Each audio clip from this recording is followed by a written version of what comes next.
This is the story of a man named Stanley. Stanley worked for a company in a big building where he was employee number 427. Employee number 427's job was simple. He sat at his desk in room 427 and he pushed buttons on a keyboard. Orders came to him through a monitor on his desk, telling him what buttons to push, how long to push them, and in what order. This is what employee 427 did every day of every month of every year. And although others might have considered it soul-rending, Stanley relished every moment that the orders came in, as though he had been made exactly for this job. And Stanley was happy. And then one day, something very peculiar happened. Something that would forever change Stanley. Something he would never quite forget. He had been at his desk for nearly an hour when he realized that not one single order had arrived on the monitor for him to follow. No one had showed up to give him instructions, call a meeting, or even say hi. Never in all his years at the company had this happened, this complete isolation. Something was very clearly wrong. Shocked, frozen solid, Stanley found himself unable to move for the longest time. But as he came to his wits and regained his senses, he got up from his desk and stepped out of his office.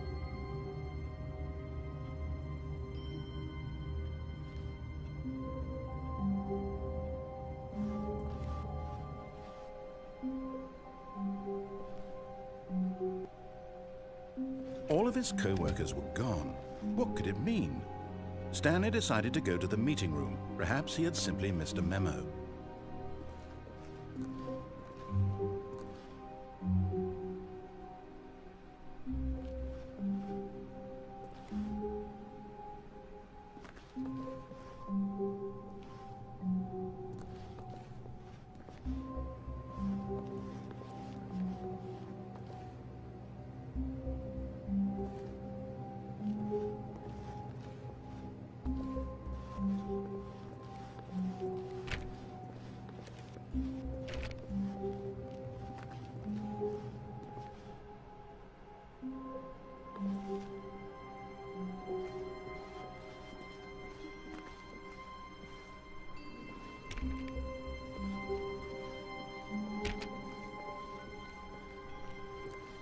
When Stanley came to a set of 2 open doors, he entered the door on his left.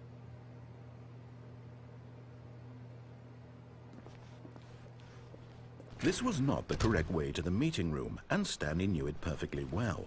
Perhaps he wanted to stop by the employee lounge first, just to admire it.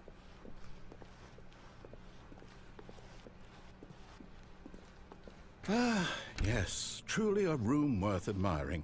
It had really been worth the detour after all, just to spend a few moments here in this immaculate, beautifully constructed room.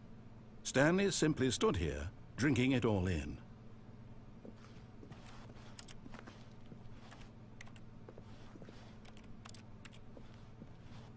Yes, really, really worth it being here in the room. A room so utterly captivating that even though all your co-workers have mysteriously vanished, here you sit looking at these chairs and some paintings. Really worth it.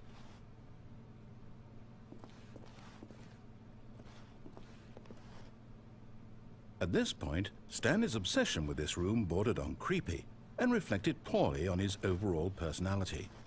But at last, he'd had enough of the amazing room and took the first open door on his left to get back to business.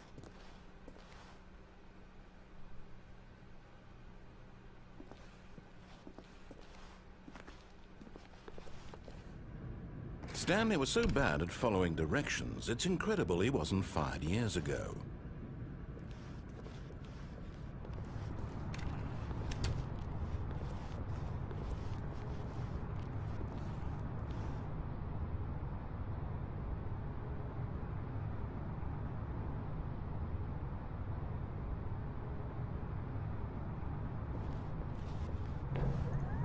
Look, Stanley, I think perhaps we've gotten off on the wrong foot here.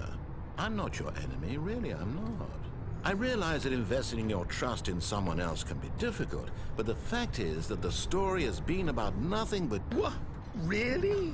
I was in the middle of something. Do you have zero consideration for others? Are you that convinced that I want something bad to happen to you? Why, I don't know how to convince you of this, but I really do want to help you, to show you something beautiful. Look, let me prove it. Let me prove that I'm on your side. Give me a chance.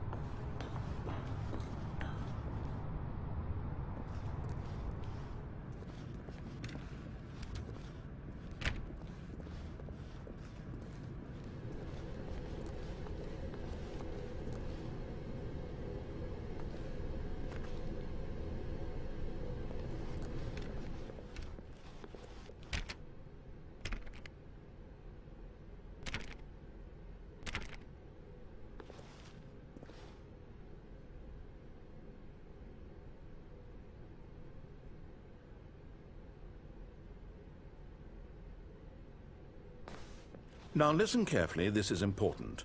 Stanley walked through the red door.